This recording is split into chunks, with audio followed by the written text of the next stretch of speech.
ক্ষমতা হারানো ধাক্কা সামলাতে না সামলাতেই যেন একের পর এক অস্বস্তির মুখে পড়ছে তৃণমূল কংগ্রেস। বাংলার রাজনৈতিক মানচিত্রে যে দল দীর্ঘদিন ধরে নিজেদের অপ্রতিদ্বন্দ্বী শক্তি হিসেবে প্রতিষ্ঠা করেছিল, সেই দলই এখন প্রবল আত্মসমালোচনা, গোষ্ঠীদ্বন্দ্ব এবং অভ্যন্তরীণ ক্ষোভের কেন্দ্রে। নির্বাচনী ভরাডুবির পর শুধু বিরোধীরাই নয়, দলের অন্তর থেকে উঠতে শুরু করেছে প্রশ্নের ঝড়। আর সেই ঝড়ের কেন্দ্রবিন্দুতে বারবার উঠে এসেছে একটি নাম, অভিষেক ব্যানার্জি। দলের অন্দরে ক্ষোভ এতটাই প্রকট হয়েছে যে প্রকাশ্যে মতবিরোধ তুলে ধরার অভিযোগে ইতিমধ্যেই 5 জন নেতাকে শো কজ করেছে তৃণমূল কংগ্রেস। কিন্তু তাতেও পরিস্থিতি বদলায়নি, বরং বিতর্ক আরও গভীর হয়েছে ফিরহাদ হাকিমের কন্যা প্রিয়দর্শিনী হাকিমের একটি সোশ্যাল মিডিয়া পোস্ট ঘিরে। রাজনৈতিক মহলের একাংশের মতে এই পোস্ট শুধুমাত্র একটি ব্যক্তিগত মতামত নয়, বরং বর্তমান তৃণমূলের অভ্যন্তরীণ টানাপোড়েনেরই প্রতিফলন। প্রিয়দর্শিনী হাকিম তার সোশ্যাল মিডিয়া অ্যাকাউন্টে লেখেন, মহাভারতের মহাযুদ্ধের প্রধান কারণ ছিল দুর্যোধনের প্রতি ধৃতরাষ্ট্রের অন্ধ প্রেম আর পক্ষপাতিত্ব। জনশ্রুতিমূলক কাহিনীর ভিত্তিতে ভগবান রামচন্দ্রের পদক্ষেপের ফলেই রাম রাজ্যের পতন শুরু হয়, যার ফলস্বরূপ অগ্নি পরীক্ষা সত্ত্বেও মা সীতাকে নির্বাসনে পাঠানো হয়। সুতরাং কারো প্রতি নীতিহীন আনুগত্যে অন্ধ হবেন না। এখানেই শেষ নয়, আরও এক ধাপ এগিয়ে তিনি লেখেন, চোখে ঠুলি বেঁধে থেকো না, কান দিয়ে দেখো না। যদিও গোটা পোস্টে কোথাও কোনো ব্যক্তির নাম উল্লেখ করা হয়নি, তবুও রাজনৈতিক বিশ্লেষকদের মতে এই বার্তার রাজনৈতিক যে একটা তাৎপর্য তা একেবারে স্পষ্ট। কারণ নির্বাচন পরবর্তী সময়ে তৃণমূলের অভ্যন্তরে যে অসন্তোষ জমা হয়েছে, সেই প্রেক্ষাপটে এই পোস্ট নিছক কাকতালীয় বলেই মনে করছেন না পর্যবেক্ষকরা। রাজনৈতিক মহলের মতে প্রিয়দর্শিনীর এই বক্তব্যের মাধ্যমে মূলত দলীয় নেতৃত্বের একাংশের বিরুদ্ধে অন্ধ আনুগত্য এবং স্বজন পোষণের অভিযোগই তুলে ধরা হয়েছে। আর সেই অভিযোগের নিশানায় রয়েছেন অভিষেক ব্যানার্জি। গত কয়েক বছরে তৃণমূল কংগ্রেসের সাংগঠনিক কাঠামোয় অভিষেকের উত্থান যেমন দ্রুত হয়েছে, তেমনই তার বিরুদ্ধে কর্পোরেট কালচার চালুর অভিযোগও ক্রমশ জোরালো হয়েছে দলের অন্দরে। একসময় তৃণমূল কংগ্রেসকে বলা হতো ক্যাডার ভিত্তিক জন আন্দোলনের দল, কিন্তু এখন দলের বহু পুরনো নেতা মন্ত্রীর অভিযোগ সেই পুরনো সংস্কৃতি হারিয়ে গিয়ে দল ধীরে ধীরে কর্পোরেট মডেলে পরিচালিত হচ্ছে, যেখানে সিদ্ধান্ত নেওয়া হচ্ছে ওপরের স্তরের, আর নিচু তলার কর্মীদের মতামতের গুরুত্ব ক্রমশ কমছে। ভোটে বিপর্যয়ের পর সেই ক্ষোভই যেন বিস্ফোরিত হতে শুরু করেছে। অভিষেক ব্যানার্জির বিরুদ্ধে ওঠা সবথেকে বড় অভিযোগ হলো তিনি দলের মধ্যে একটি নির্দিষ্ট গোষ্ঠীকে প্রাধান্য দিয়েছেন। রাজনৈতিক বিশ্লেষকরা এই বিষয়টাকে দেখছেন এই ইনার সার্কেল রাজনীতির কারণেই বহু প্রবীণ নেতা নিজেদের কোণঠাসা বলে মনে করতে শুরু করেছিলেন। আর সেই অসন্তোষ এতদিন চাপা থাকলেও নির্বাচনী বিপর্যয়ের পর তা প্রকাশ্যে চলে এসেছে।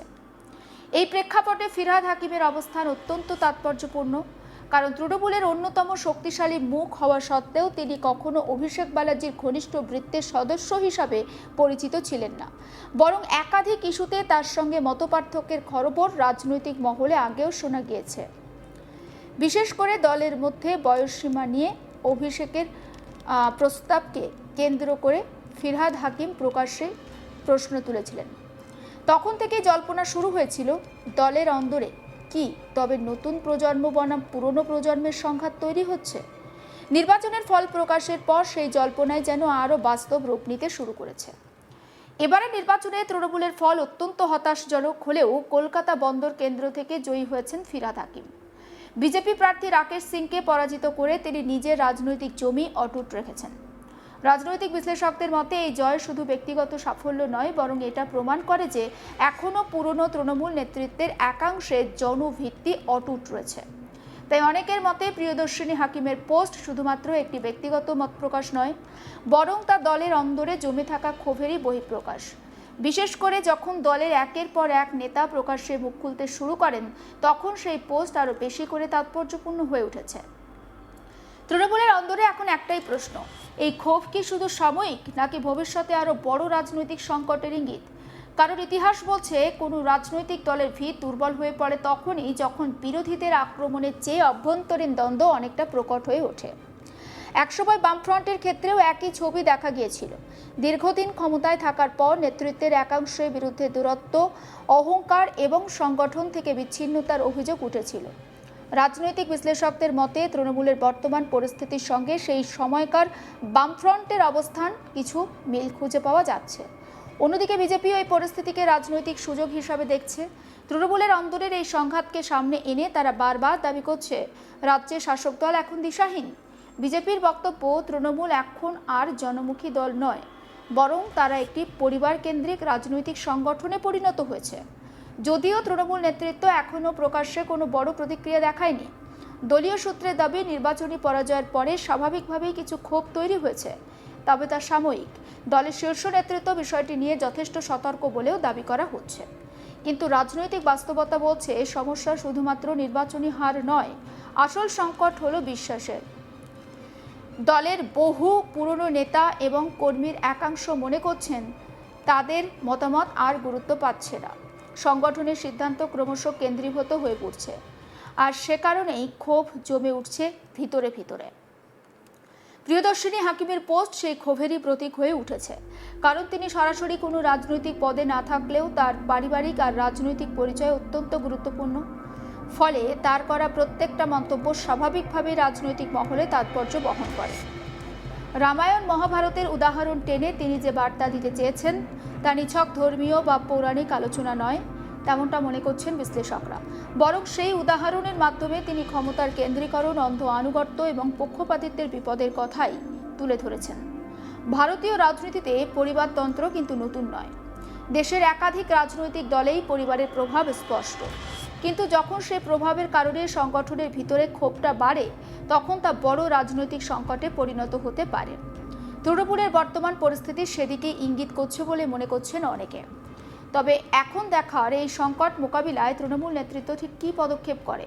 দল কি আত্মসমালোচনার পথে হাঁটবে, নাকি কঠোর সাংগঠনিক নিয়ন্ত্রণের মাধ্যমে ভিন্ন মত দমনের চেষ্টা করবে? কারণ রাজনৈতিক ইতিহাস বলছে শুধুমাত্র শোকজ বা শাস্তিমূলক ব্যবস্থা দিয়ে দীর্ঘমেয়াদে ক্ষোভ চাপা দিয়ে রাখা যায় না, বরং অনেক সময় সেই ক্ষোভ আরও গভীরে ছড়িয়ে পড়ে। আর নির্বাচনের ফল যদি খারাপ হয়, তাহলে সেই ক্ষোভ দ্রুত বিস্ফোরণের আকার নিতে পারে।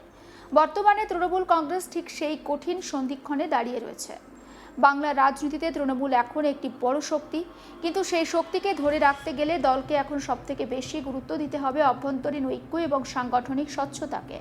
কারণ বিরোধীদের মোকাবিলা করার আগে নিজেদের ঘরের আগুন নেভানোই এখন সবথেকে বড় চ্যালেঞ্জ হয়ে দাঁড়িয়েছে ঘাসফুল শিবিরের সামনে।